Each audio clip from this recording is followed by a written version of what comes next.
يشركون أشهد أن لا إله إلا الله وأشهد أن محمدا عبده ورسوله اللهم ارزقنا فهم النبيين وحفظ المرسلين وإلهام الملائكة المقربين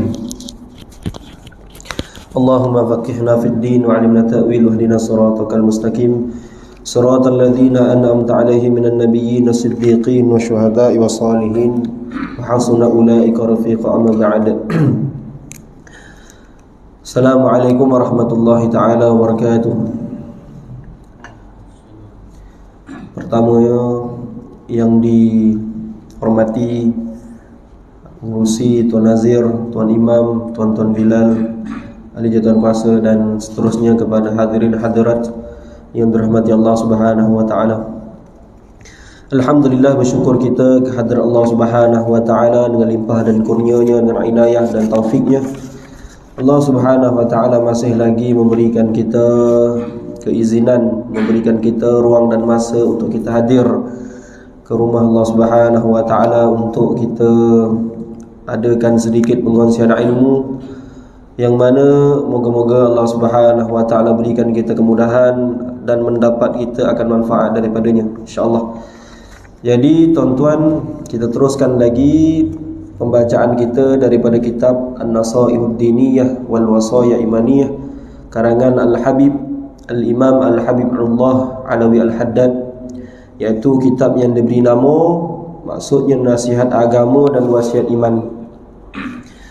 InsyaAllah hari ini kita masuk kepada pembacaan kita seterusnya, iaitu bersyukur atas nikmat perpaduan. Sebelum ni telah kita bacakan bahagian berpegang teguh dengan tali Allah. InsyaAllah hari ini kita teruskan dengan bersyukur atas nikmat perpaduan. Alhamdulillah tuan-tuan, puan-puan sekalian, bertepatan kita dengan bulan kemerdekaan, kan, 31 Ogos bulan kemerdekaan, iaitu tentang sambutan hari kemerdekaan. Jadi kalau kita boleh relatekan kat sini, bersyukur atas nikmat perpaduan. Perpaduan ni maknanya keamanan yang dikongsi bersama. Begitu juga kemerdekaan, iaitu keamanan yang kita rasai atas perik jerihnya perjuangan orang-orang terdahulu mendapatkan kemerdekaan. Alhamdulillah. Tapi yang sebenar-benarnya kemerdekaan itu adalah sebenarnya adalah pada diri, nafsi, nufus. Diri kita sendiri sebenarnya dah merdeka belum? Kalau status negara, Malaysia dah merdeka, tapi adakah diri kita dah merdeka? Kan? Jadi insyaAllah kita bacakan daripada kitab ni apa yang ditulis. Jadi Al-Habib meletakkan firman Allah Subhanahu wa taala, A'udzu billahi minasyaitonir rajim. Wadhkuru ni'matallahi 'alaikum idh kuntum a'da'an fa'alafa baina qulubikum. Surah Ali Imran, yang bermaksud ingatlah kurnia Allah Subhanahu wa taala kepada kamu ketika kamu dahulu bermusuh-musuhan, lalu Allah Subhanahu wa taala persatukan antara hati-hati kamu dalam agama Allah Subhanahu wa taala. Surah Al-Imran ayat 103. Maka Al-Habib meletakkan pada mendefinisikan nikmat perpaduan, bersyukur kita atas nikmat perpaduan itu, disebutkan dalilnya iaitu surah Al-Imran ayat 103. Jadi di sini Al-Habib meletakkan syarahnya, meletakkan syuruhnya, apakah makna bersyukur atas nikmat perpaduan. Kata Habib, kata penulis, qala musannif rahimahullahu taala, ayat ini merupakan suatu perintah Allah Subhanahu wa taala. Ayat perintah ni mana? Ayat amar, ataupun ayat amar ni mana? Ayat perintah, suruhan Allah Subhanahu wa taala untuk bersyukur kepadanya. Kita dah belajar sebelum ni makna takwa itu sendiri adalah bersyukur. Takwa itu adalah bersyukur ke atas nikmat yang Allah berikan ke atas kita. Kerana dahulunya tuan-tuan, kita ni bermusuh-musuhan. Bahkan di dalam Al-Quran Allah sebut dekatnya begitu kita bermusuh-musuhan dengan lubang api neraka. Maka Allah campakkan kepada kita nikmat keimanan. Daripada keimanan yang ada dalam diri kita, kita menzuhirkan dengan ketakwaan. Itulah makna ketakwaan, bersyukur di atas keimanan yang ada bagi diri kita, dan seterusnya kita boleh beramal dengan amalan yang menepati syariat yang Allah turunkan di dalam Al-Quran kepada baginda sallallahu alaihi wasallam. Begitu.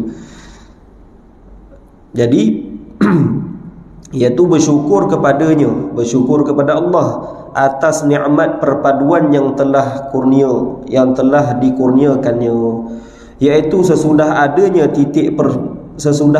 titik permusuhan yang kuat antara kaum. Disebut di sini di antara kaum Aus dan Khazraj, iaitu ini dua kaum yang duduk di Madinah dulu. Nabi SAW duduk di Mekah. Dalam Al-Quran tak ada tulis Mekah, tak ada tulis Mekah, dia tulis Bakkah. Sebelah dia tu Yasrib, dah convert namanya Madinah. Yasrib ni kalau ikut pembacaan saya maknanya tak baik, kurang baik, maka dikonvertkan kepada Madinah. Jadi di Madinah ni duduk banyak apa kabilah, banyak apa bani, banyaknya apa suku-suku. Antaranya adalah suku-suku Aus dan Khazraj tadi. Maka diberikan, ayat ini diturunkan di atas pertelingkahan yang berlaku di antara Aus dan Khazraj. Nanti kita akan kupas. Mereka itu kemudiannya menjadi pembantu-pembantu Allah Subhanahu wa taala dan Rasulnya. Sebelum itu bergaduh. Walaupun mereka ni dulunya sealiran, satu daripada satu kabilah, menjadi dua kabilah disebabkan perselisihan yang kecil. Khususnya dan antara seluruh bangsa Arab umumnya. Dulu bangsa Arab ni tuan-tuan, sebelum Nabi SAW ada lagi, Nabi SAW diberikan wahyu, kan? Masa tu kaum Arab ni kerjanya bukan sembah berhala je, kerjanya banyak. Bergaduh, berbunuh-bunuhan, sentiasa menyombong dengan sifat takaburnya, kan? Sampailah Nabi SAW menyebarkan Islam, walaupun sekeras mana hatinya tetap jatuh ke dalam Islam. Sebagaimana kita baca kisah Umar, kisah Abu Bakar As-Siddiq, begitu hebatnya mereka. Mereka itu dahulunya sering berbunuh-bunuhan antara satu dengan yang lain. Mereka juga sering merampas, saling menzalimi di antara sesama sendiri, sehinggalah Allah Subhanahu wa taala mengutuskan rasulnya dan menurunkan kitabnya kepada mereka. Sejak itu dengan berkat Rasulullah SAW dan kitab Al-Quran, mereka menjadi bersatu padu satu sama lain. Maka segala bibit-bibit permusuhan dan dendam kesumat lenyap, dan segala rupa fitnah dan pemboikotan pun hilang. Jadi kita tengok balik kisah Aus dan Khazraj, tuan-tuan. Jadi di Madinah ni, tuan-tuan, tadi kaum Aus dan Khazraj ni, sebagaimana yang Allah ceritakan mereka ni banyak di dalam Al-Quran. Antara surah cerita tentang Bani Nadir. Tadi kalau disebut Aus ni, dia bersahabat dengan siapa? Dia bersahabat baik dengan satu kabilah daripada kaum-kaum Yahudi. Begitu juga daripada Khazraj tadi, dia ada kaum baik dia. Khazraj ni kaum baik ni dengan Bani Nadir. Aus ni pula kaum baik dengan Bani Quraizah.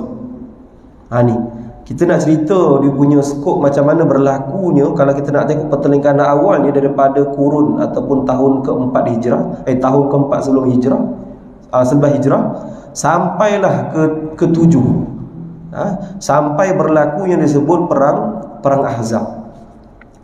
Jadi tuan-tuan, kalau nak cerita tentang ataupun kaum Aus dan Khazraj ni, tuan-tuan, diceritakan dalam sirah ataupun diceritakan riwayat para ulama, kata mereka ni, tuan-tuan, disebabkan dekatnya dengan kaum Yahudi tadi tu, mereka ini lebih tahu tentang ketauhidan dan lebih tahu tentang kenabian, lebih tahu lagi daripada Bani Quraisy yang duduk di Mekah.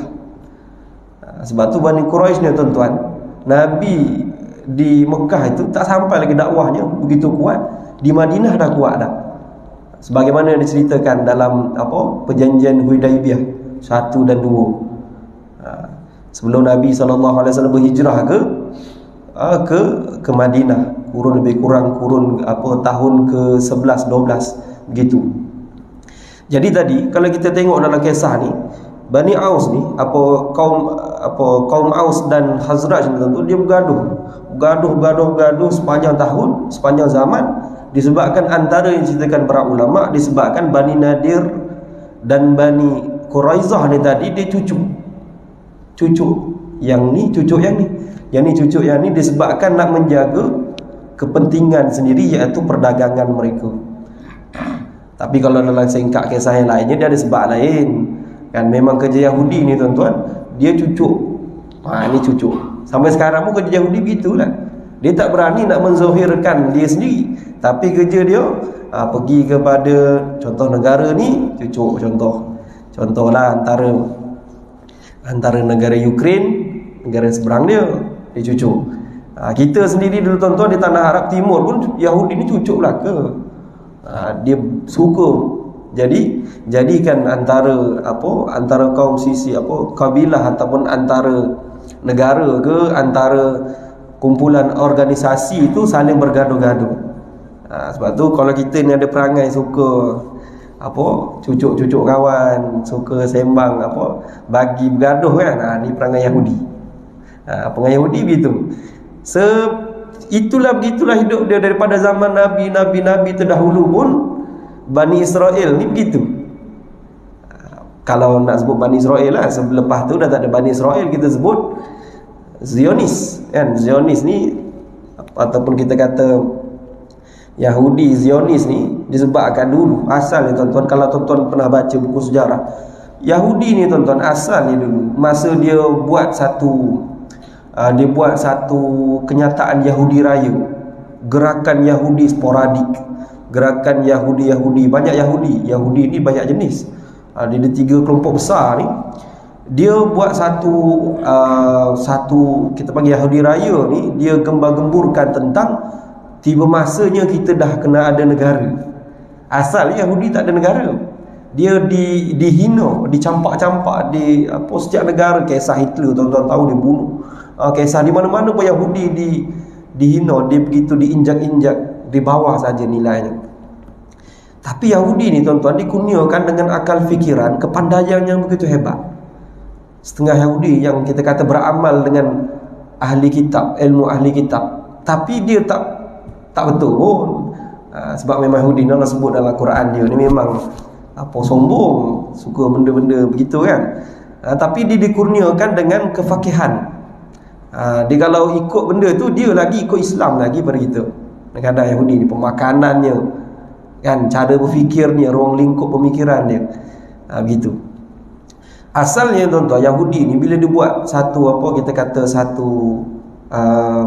macam kita dulu kita ada buat satu propaganda, ataupun kita kata Yahudi ni dulu asalnya dia nak pergi ke mana, negara mana, dia nak berhijrah ramai-ramai pergi ke negara Argentina.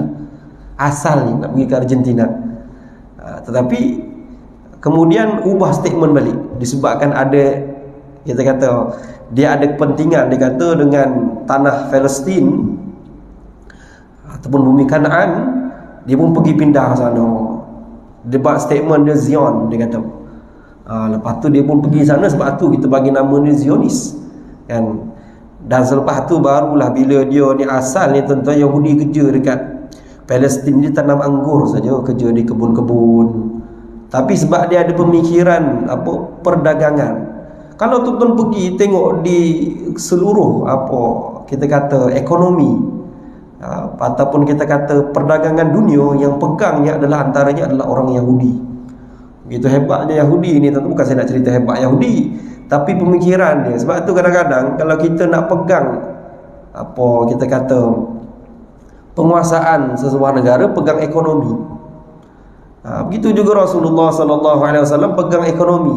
Rasulullah juga pegang ekonomi juga. Bagaimana Rasulullah tarik semua perbincangan ekonomi, perbincangan pentadbiran ke dalam sebuah kita kata muzakarah, musyawarah Rasulullah semua mesyuarat tetapkan, baru sebarkan. Sekarang itu yang kita tinggalkan. Kalau ada pun kita buat mesyuarat, kita gaduh-gaduh. Gitu contohlah kan, parlimen ini tak ada sentuh apa ya, contoh di parlimen kita gaduh kan. Apa usul apa yang kita nak sebenarnya tak sampai kadang-kadang. Sebab tu kalau kita lihat, kembalilah balik kepada cara Rasulullah SAW bermasyuarat, iaitu mencari satu titik solusi bagaimana nak menyelesaikan ataupun bagaimana nak mengembangkan. Jadi begitu. Jadi bila Bani kaum Aus dan Khazraj ni tuan-tuan, tadi kaum Aus ni tadi dengan Bani Khuraizah ni tuan-tuan, dia saling cucuk-cucuk. Sampailah satu masa ada satu kisah yang mana satu daripada sahabat Nabi, dia membunuh 2 orang. Sahabat Nabi ni dia bunuh 2 orang daripada Bani Kilab. Dan Rasulullah SAW mengarahkan untuk Bani Nadir untuk, kita kata, ikut piagam untuk selesaikan, bayar, kita kata, diat kepada keluarga si mati tadi. Maka ketika itu Rasulullah SAW hadir ke Bani Nadir tadi. Kemudian apa Bani Nadir tu buat? Ada satu daripada kaum Bani Nadir ni, namanya Amru bin Jahash. Dia duduk, kemudian dia kata gini, dia kata dengan seorang gitu, dia kata, tunggu ni, aku nak naik ke tembok ni, sekejap aku nak campak batu, kata Rasulullah SAW. Padahal dia dalam piagam Madinah tu dah perjanjian gencatan senjata, tak boleh bunuh-bunuhan, kepemilikan tu kepada negara kan. Jadi dia kata dia nak bunuh Rasulullah SAW. Jadi didengar oleh daripada Salman ataupun Salam bin Miskam, kata tak boleh buat gini, nanti Rasulullah tahu. Allah sampaikan kepada Rasulullah SAW. Maka Rasulullah pun tahu yang niat buruk daripada Amru bin Jahash tadi. Maka diarahkan supaya Bani Nadir ni dibagi keluar daripada Madinah, tanpa membawa senjata. Seekor unta, apa yang boleh dibawa itu saja keluar. Dia pun Bani Nadir tadi, dia keluar daripada Madinah. Kemudian ini kita nak cerita rentetan daripada ini berlakunya perang Ahzab, bila Bani Nadir tadi ni, yang kepala dia tadi, bertemu dengan kaum Quraisy di Mekah, berpakat untuk menyerang Madinah. Kemudian tadi dalam dalam Madinah tadi disebut tadi, ada satu lagi Bani Khuraizah tadi tu berpakat lagi pula dengan peperangan yang akan dilakukan. Sebab tu dalam perang, kita kata complicated ni, nak faham perang Ahzab ni tadi tuan-tuan. Complicated ini disebut Ahzab ni, kalau kita ngaji Quran ada perkataan hizib. Hizib ni apa Ustaz? Satu hizib, 2 hizib. Hizib ni kecil, tapi jamak jadi Ahzab, kumpulan ni bergabung. Sebab tu begitu Allah cerita dalam Al-Quran, begitu gusarnya isi Madinah ketika itu. Masyarakat Madinah, umat Islam masa itu tuan-tuan, ada gusarnya tuan-tuan, dengan keadaan-keadaan daripada serangan. Ini disebut perang Ahzab, ini disebut juga perang Khandaq. Serangan daripada luar, serangan daripada belakang, bahkan serangan juga daripada dalam. Serangan daripada kaum munafikun yang diketuai oleh siapa? Kepala dia, Rasul Munafikun, diketuai oleh Ubay bin Salul. Ni bapa segala munafik ni, yang dia ni yang berjanji dengan Amru bin Jahash tadi tuan-tuan. Kita tak apa, relax, jangan perang, jangan tinggalkan. Ni nak lari ni, relax dulu. Sekejap lagi aku hantar ke 2,000 tentera, 2,000 tentera yang siap berperang dengan Rasulullah, nak backup ni. Tunggu, tak ada. Kemudian barulah dia dia menyerah kalah. Kemudian dia keluar Bani Nadir, dan barulah peperang. Sebab tu dalam perang Khandaq dia tuan-tuan, perang Ahzab ni, dia cerita pertama Bani Quraisy dan Bani Nadir. Kemudian dari perang Bani Khuraizah yang membelut yang jadi pengkhianat pula dia. Dah duduk ni sifat Yahudi tuan-tuan. Cakap lain, ikut lain, buat lain. Kita jangan ada macam orang Yahudi tuan-tuan. Cakap lain, buat lain, sokong lain. Contohlah. Kemudian tuan-tuan, daripada Ubay bin Salul tadi, Abdullah Ubay bin Salul tadi yang buat satu apa kita kata mengajak untuk orang-orang ni lebih takut. Dia kata baliklah, jangan berkawat. Ni kena jaga malam-malam ni. Sampai masa tu anak isteri ditinggalkan. Para lelaki ni tak habis berkawat, malah sampai kata dalam sirah tu banyak antara yang berkawat dia tertinggal solat terpaksa qada balik solat. Nak menjaga, terlupa. Kan? Kemudian orang-orang munafik kata apa? Ya Rasulullah, aku tak mampu nak jaga ni. Takut anak bini kena serang. Padahal tak ada pun. Nak balik nak jaga anak bini kat rumah. Padahal niat nak lari daripada peperangan. Gitulah bagaimana Rasulullah SAW nak meyakinkan ketakutan yang berlaku di antara masyarakat Madinah ketika itu, yang mana dalam sejarah mencatatkan katakan kira-kira ada 15,000 tentera yang mengelilingi Madinah ni nak serang Madinah. Dan Allah Subhanahu wa taala bantu. Kemudian bila akhir tuan-tuan dikepung pula, adalah ni kita kata strategi Rasulullah SAW.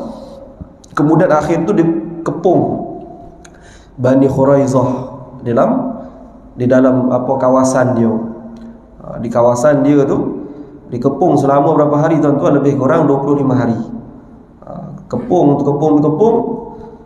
dapat tangkap, menyerahkanlah, dia keluar. Bani Khuraizah ni ketua dia tu. Kemudian Rasulullah SAW nak hukum mereka. Sampailah kata dia kata tak boleh. Jangan hukum. Dia kata kena hukum. Dia seorang sahabat Nabi namanya Sa'ad bin Mu'az daripada Bani Aus. Kan dia kata ni boleh diikut apa yang Bani Aus ni kata. Kepala Bani Aus ni kata hukuman mengikut mereka. Kata Bani Aus, hukumnya adalah penggal. Jadi kira-kira masa tu, sebab tu terakhir apa Bani Khuraizah ni kira-kira kurun ke-7, ada lebih kurang 500 ke 900 lelaki yang dipenggal kepalanya. Anak-anak dia ataupun isteri dia jadikan hamba. Begitulah kisah bagaimana Yahudi ni tadi. Ni antara ni begitu. Kalau tuan-tuan fikir balik tu, ayat Al-Quran tu bagaimana Allah Subhanahu Wa Taala turunkan perintah. Allah Subhanahu Wa Taala turunkan peringatan. Allah Subhanahu Wa Taala turunkan ayat penguat kepada masyarakat Madinah ketika itu untuk tetaplah beriman kepada Allah, tetaplah berpegang kepada tali-tali Allah. Wa'tasimu bihablillahi jami'an wa la tafarraqu. Dan kalau kita tuan-tuan tak jadi, lemah kita, hati kita tuan-tuan, risau. Sampailah kata Allah dalam Al-Quran, mereka ni bersangka-sangka. Ada bersangka-sangka buruk dengan Allah, zannal jahiliyah kita kata. Sangka buruk dengan Allah, ini apa ni? Ini mereka nak memperdayakan kami ke? Ni bagaimana lemahnya iman kita gitu. Lepas tu ada orang kata, dia kata kalau kita hidup zaman Rasulullah, mungkin iman kita lebih kuat sebab para sahabat ni kuat iman sebab jumpa dengan Rasulullah tiap hari. Tidak tuan-tuan. Jumpa dengan Rasulullah, dia rasa terus bagaimana sukarnya dakwah Rasulullah. Lagi susah nak beriman tuan-tuan sepatutnya. Sebab apa? Antara tarbiyah dakwah yang paling berat tuan-tuan adalah dakwah Rasulullah SAW. Kan? Rasulullah tak minta doa bala ke atas umat. Walaupun dakwah dia yang paling sukar, yang paling berat, tapi nabi-nabi terdahulu minta supaya dibala umat dia. Kan? Nabi Nuh alaihissalam oleh banjir habis luas. Kan? Nabi Ibrahim, Nabi dan sekian-sekian Nabi, para Nabi. Gitu tuan-tuan. Jadi daripada kisah ni, begitulah perpaduan bagaimana kalau kita lihat jelas di sini bagaimana pemimpin itu menjaga kekuatan perpaduan di antara masyarakat. Sekarang pun kita boleh relatekan. Alhamdulillah tuan-tuan, alhamdulillah negara kita sebuah negara yang makmur, negara yang tidak ada perselisihan yang besar. Sekadar perselisihan bercakap ke, ideologi pemikiran itu biasa. Dalam agama, dalam pemikiran para ulama pun berideologi. Ada pertelingkahan. Sebenarnya pertelingkahan ataupun khilafiyah ini merupakan rahmat. rahmat bagaimana kita cenderung untuk ada pilihan dalam membuat pilihan. Cuma kita pandai-pandailah memilih antara yang baik dan yang kurang baik, itu kita jauhkan. Teruskan lagi tuan-tuan. Malah mereka bertukar kulit menjadi saudara seagama, menyokong tugas-tugas Rasulullah sallallahu alaihi wasallam dan mendukung syiar-syiar Allah Subhanahu wa taala. Bukankah semua itu disebabkan oleh nikmat Islam? Ni kata Habib. Dan yang dahulunya itu bertelingkahan, bergaduh, bermusuh-musuhan, berbunuh-bunuhan, kemudian lah satukan hati mereka, yang berbagai-bagai warna kulit Allah jadikan satu warna kulit dia, kan? Yang berbagai-bagai pesen bagi karakter hati dia Allah satukan dia. Kan Allah hilangkan sifat-sifat yang buruk antara saudara seagama, lalu mereka menjadi sokong, penyokong kepada dakwah Rasulullah sallallahu alaihi wasallam. Itu Rasulullah tuan-tuan tak diturunkan dengan umat yang terus memahami. Rasulullah tidak diturunkan dengan umat yang taat. Tak ada seorang pun taat, turun-turun terus taat, tak ada. Semuanya mencabar Rasulullah sallallahu alaihi wasallam. Bahkan ada sahabat tuan-tuan yang cuba nak bunuh Rasulullah, tapi jadi sahabat yang paling kuat, sanggup bermati-matian melindungi Rasulullah sallallahu alaihi wasallam. Sebab tu kita kata, kalau kita kata hebatnya sahabat-sahabat, ada sahabat Nabi tuan-tuan, dia kata kalau dia nak berperang dengan 100,000 orang pun dia tak kisah, kan? Sebab ni semua mati, dia kata tak ada iman mati, kan? Sebab apa tuan-tuan? Itu bukan kekuatannya sendiri, ibarat macam energi itu datang daripada Rasulullah. Begitu kuatnya keimanan mereka, kan? Itu para sahabat. Dan bukankah itu semua sebab nikmat Islam? Itulah tuan-tuan, nikmat Islam jika difahami maka akan menjadi satu pegangan kepada diri kita. Sebab itu Islam itu adalah pegangan. Rukun iman, rukun Islam itu adalah pegangan kita. Bila cerita tentang rukun iman, dia merupakan akad kita. Kita nak jual beli ada akad, kita nak kahwin ada akad, kita nak apa semua ada akad, kan? Akad kita dengan Allah Subhanahu wa taala itu adalah iman, rukun iman. Sebab tu disebut akad. Akad tu akidah. Ain qadal, qafdal, qafdal, aqada. Aqada tu simpulan, ikatan. Ikatan apa? Ikatan keimanan. Semua orang ada simpulan dalam hati dia, tapi yang kesimpulan tu ada iman tu, betul tak betul? Kalau iman dia tak salah, diikat dengan sesuatu yang salah. Contohlah kita tuan-tuan, ayah saya dia kerja nelayan, dia bawa bot, kan, pergi jeti, ikat dengan jeti. Kalau orang tu ikat dengan kayu yang kita pancang, kan, kita ikat dengan pancang yang salah, pancang tu nak tercabut, pergi mana bot tu? Mujur jumpa. Kalau tak jumpa, biarlah dia tenggelam bersama isi dalam dia. Sebab tu kita kata akidah, ya ada akidah, semua orang ada akidah tuan-tuan, tapi iman dia betul tak betul? Sebab tu ada statement kata Abu Jahal ada akidah. Yalah, dia ada akidah, tapi akidah dia salah. Akidah tu beriman dengan berhala. Salah akidah dia. Sebab tu keimanan itu sumbernya, masodir keimanan tu pula. Nak tahu iman tu betul, masodirnya betul tak? Sumbernya betul tak? Kalau betul, betul, alhamdulillah, salam, sejahtera sampai ke akhirnya. Tapi kalau keimanan tu salah, hari ni kita nak ambil iman pun kena fikir betul-betul, kena tengok betul. Kadang-kadang ada iman ni dia taqiyah, iman yang berpura-pura. Sebenarnya iman itu dia tak betul, kan? Sebab tu kita kena pegang dalam hati kita. Bila kita dah ikat kita punya keimanan dengan akidah kita, barulah kita kita kata rukun Islam. Kan rukun Islam tu adalah syariat yang Allah tetapkan di dalam Al-Quran dengan Al-Hadis. Itu yang kita kata nikmat Islam. Kan nikmat Islam tu bagaimana nak aplikasikan, kupaslah hadis Nabi, kupas ayat Al-Quran, maka dia akan berjalan dengan baik. Itu kita kata metodologi ataupun dia kata teori yang kita kena faham. Ada teorinya. Kadang-kadang kita tak faham teori ni, kadang-kadang dia lari sikit. Gitu. Maka Allah Subhanahu wa taala telah menurunkan ayat berikut pula sebagai menunjukkan anugerahnya ke atas Rasulullah. A'udzubillahi minasyaitonir rajim. Huwallazi ayyadaka binasrihi wa bil mu'minin wa allafa baina qulubihim law anfaqta ma fil ardi jami'a ma allafta baina qulubihim walakinnallaha allafa bainahum innahu azizun hakim.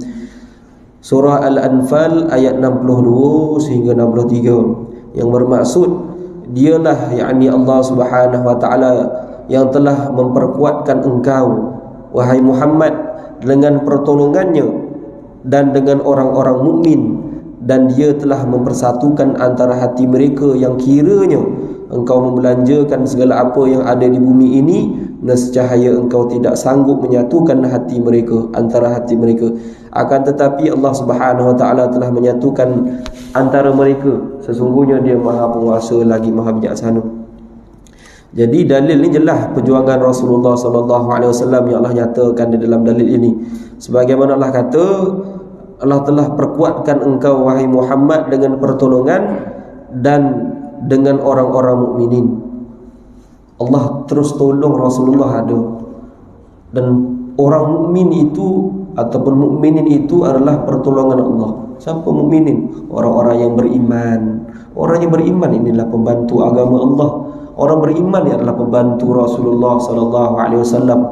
Hari ini pun orang beriman lah bantu. Orang mukminin, orang yang amanu, orang yang beriman. Pokok kita ni tuan-tuan, sebab tu kena jaga betul-betul iman. La tasihul ibadah illa ba'da ma'rifatil ma'bud. Tidak sah ibadah seseorang melainkan selepas ia kenal Tuhan yang dia sembah, kata Imam Al-Ghazali. Sebab tu iman ni sangat-sangatlah kena jaga. Akhir zaman tuan-tuan, iman lagi kena jaga. Iman ni mudah dirampas saja. Rampas macam kita pegang selai kertas, gitu dia orang rampas keimanan kita. Dan dia telah mempersatukan antara hati mereka, yang kiranya engkau membelanjakan segala apa yang ada di bumi. Kalau kata Allah kepada Rasulullah, kalau Nabi Muhammad nak belanjakan semuanya yang ada atas muka bumi ni tuan-tuan, untuk buatkan seseorang beriman, satu kaum apatah lagi, takkan mampu. Ini ayat ni maksudnya. Sebab dunia ni memang tak ada nilainya, sesing, tak ada nilai. Kalau dunia ada nilai, Allah tak akan bagi kepada orang beriman, kan? Sebab Allah tak akan bagi kepada kaum kufar ataupun orang kafir kalau dunia ni ada nilai. Sebab dunia ni tak ada nilai, Allah bagi kepada orang-orang kafir, kufar, orang tak beriman ni. Sebab dunia ni tak ada nilai, kan? Walaupun dia ada nilainya sebelah kepak nyamuk. Itu kata, ini ayat biasa saya dengar lah tuan-tuan.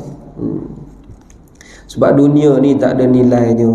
Begitu juga kata Allah kepada Rasulnya, kalau dunia ni ada nilainya, kumpullah dunia mana-mana pun tak mampu untuk Rasulullah beriman, ataupun untuk satu orang tu beriman, ataupun menyatukan hati-hati mereka. Sesungguhnya dia Maha Kuasa lagi bijaksana. Menyatukan hati ini dengan makna keimanan, bukan makna lain.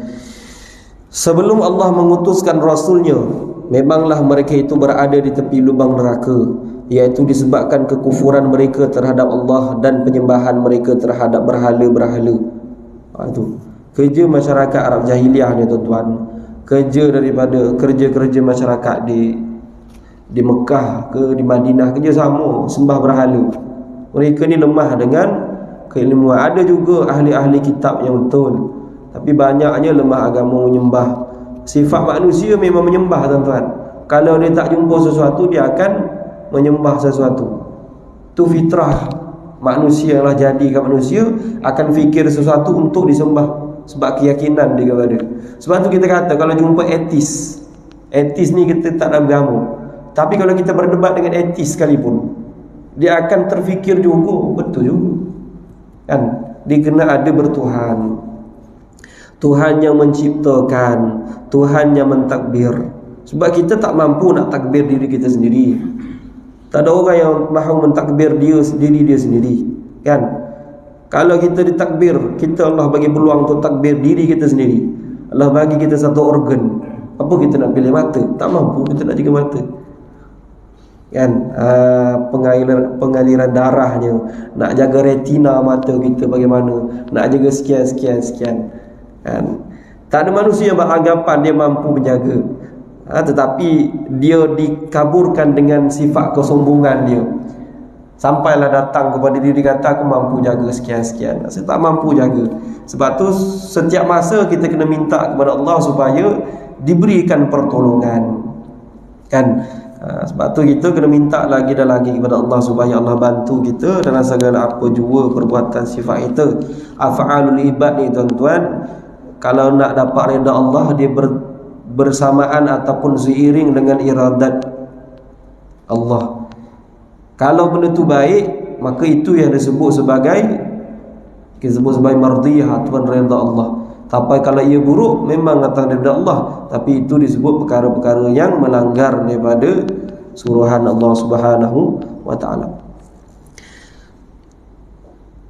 Allah pun memerintahkan supaya mereka mensyukurinya atas segala nikmat dan kurnia yang telah menyelamatkan mereka dari kesesatan dan menyatu padukan mereka sesudah pecah belah. Di samping mengancam mereka supaya menjauhkan diri daripada punca-punca pecah belah dan salah faham setelah mereka merasakan nikmat perpaduan dan persefahaman. Ni Allah sebut dalam Al-Quran juga perkara ni. Dalam Al-Quran ada ayat disebut ayat perintah, ada ayat disebut ayat nikmat, ada juga ayat-ayat ancaman kepada kita supaya tidak dilakukan. Ayat ancaman tentang riba, judi, rasuah itu musuh Allah. Tapi begitu manusia mencabar perintah Allah, mencabar suruhan Allah, tetap juga manusia buat. Sebab manusia ni dia hanya beriman kepada benda yang fizikal akhir zaman. Benda yang wujud secara fizikal, mengancam secara fizikal direct, dia takut. Tapi kalau benda yang disebut sahaja dalam Al-Quran, janji Allah kata akan diancam, kan? Ayat tentang apa, contoh berhutang dan sebagainya, satu muka surat Allah cerita dalam Al-Quran. Damping pula ayat hutang tu dengan ayat riba. Kenapa tuan-tuan ni ayat Quran? Kalau tuan-tuan nak bukti hari ni tuan-tuan, kalau kita berhutang kita riba, betul tak tuan-tuan? Kadang-kadang saya fikir kenapa ayat Quran sekali dengan ayat riba, sebelah dia ke sebelah muka surat kanan ke kiri Ustaz? Berdamping dengan riba, sebab kita berhutang kita riba. Dekatnya hutang dan riba yang menjadi musuh Allah Subhanahu wa taala. Memang begitulah tuan-tuan. Tapi hari ini kita tak apa tuan-tuan. Kita kata pujuk hati, ada takaful, kan? Ada pelindung. Kalau kita mati esok, takaful ni akan melindungi kita, kan? Akan sekian, tak apalah. Itu bagi orang yang arif, bagi orang yang tahu bidang-bidang muamalat ni, serah pada dia. Kalau dia ijtihad, saya kata ijtihad apa fatwa kata boleh sekian, kita buatlah. Kita kalau nak ngaji alim lebih lagi tak boleh. Saya pernah juga ngaji dengan Ustaz Fawaz Fazil bab perbankan ni. Lama-lama kita yang pening. Dalat ni mana dalil saja tidak mencukupi untuk kita memahami keseluruhan. Dalil ni perlu disaring, perlu diperincikan, perlu diletakkan pada tempatnya. Kemudian meletakkan dalil tu ada pertelagahan ataupun ni kan berlawanan, perlu melihat kepada dalil-dalil yang lain. Sebab tu kadang-kadang ilmu macam ni kita ikut saja, taklid saja. Sebab tu benda macam ni boleh taklid, kan? Taklid maknanya ikut saja. Tapi taklid pun ada khiyar, ada pilihan. Kalau boleh tinggalkan. Kalau tak boleh buat, kan? Contoh kadang-kadang kita nasihat anak muda, jangan ya buat sekian. Kita tak tahu keadaan di luar sana.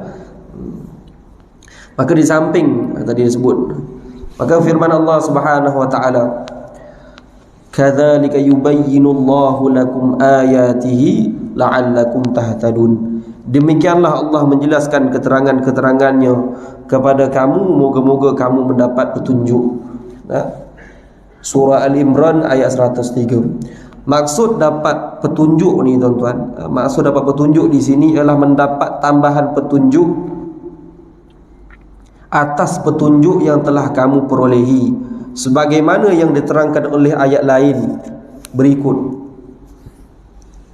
Walladzina ihtadaw zadahum hudaw wa atahum taqwahum. Dan orang-orang yang telah menerima petunjuk Allah Subhanahu wa taala akan menambah petunjuk lain untuk mereka, dan kepada mereka diberikan sifat takwa. Surah Muhammad ayat 17. Ini kena faham tuan-tuan, tahtadun ni tuan-tuan lah ceritakan dalam Al-Quran banyak. Kalau tuan-tuan perhatikan, kadzalika yubayyinullahu lakum ayatihi. Kadzalika yubayyinullah ni apa? Menjelaskan keterangan-keterangan Allah kepada mereka, ayatihi. Keterangan ni boleh jadi ayatihi ni, kalau sebut ayat ni boleh jadi kebesaran, sesuatu kebesaran Allah Subhanahu wa taala, la'allakum tahtadun, supaya mereka ni menjadi orang yang tahtadun, menjadi petunjuk. Tapi kenapa Allah Subhanahu wa taala meletakkan la'allakum tahtadun? Sebab tu para ulama meletakkan keterangan di sini la'alla ni tuan-tuan, maknanya supaya, agar ni adalah tuan-tuan benda yang perlu diusahakan, tak semestinya dapat. Al-huda, petunjuk ni benda yang tak menjamin setiap orang akan dapat. Dia la'allakum, dia kena usaha dulu baru dia dapat. Ada perkara-perkara dalam kehidupan kita disebut tahsilul hasil, benda yang pasti akan dapat, benda yang Allah dah kata selagi mana dia hidup dia akan dapat. Orang contoh rezeki tak tahu dapat dari mana, tapi selagi dia hidup Allah akan bagi dia rezeki. Nyawa. Tapi al-huda, petunjuk, bukanlah sesuatu yang disebut tahsilul hasil. Dia kena usaha dulu, barulah dia akan dapat. Sebab tu disebut la'allakum tahtadun, la'allakum tattaqun, la'allakum. Disebut la'allakum, benda tu yang perlu kita usahakan sampai kita dapat. Itu menjadi penutup kepada tajuk kita hari ini, bersyukur di atas nikmat perpaduan. Begitu juga perpaduan tuan-tuan, dia la'allakum, perpaduan. Tak semestinya akan dapat perpaduan, kena usaha sampai kita dapat perpaduan. Wallahu a'lam. InsyaAllah apa sahaja yang saya sebut tadi tu tersilap ataupun membuatkan hati-hati tuan-tuan terguris, salah saya cakap, saya minta maaf sangat. Segala-galanya datang ke setiap keburukan, kesalahan tu datang daripada diri saya sendiri, dan setiap kebaikan tu datang daripada Allah, dan semuanya hakikatnya kembali kepada Allah Subhanahu wa taala. Wallahu alam. Insya-Allah terima kasih kepada surau masjid kerana menjemput saya. Subhanakallah bihamdi, asyhadu an la ilaha illa anta, astaghfiruka wa atubu ilaihi. Wal 'asr innal insana lafi khusr amanu wa 'amilu salihati. A'udzu billahi minasyaitonir rajim. Bismillahirrahmanirrahim. Alhamdulillahirabbil alamin wassalatu wassalamu ala asyrofil anbiya'i wa ala alihi wasallam. Allahumma ya mu'allima Ibrahim al-hikmata 'allimna, ya mufahhima Sulaiman fahimna fahamna Sulaiman kullan atayna hikmah wa 'ilma wa sakharna ma'a Daud bil subhin wa tayra kunna fa'ilin ya rabb Sulaiman wa ya rabb Ibrahim wa ya rabb Musa wa Isa wa ya rabb Muhammad sallallahu alaihi wasallam akhrijna min zulumatil jahli wa nisyan bi rahmatika ya rabbal alamin. Alhamdulillahirabbil alamin. Amin ya rabbal alamin.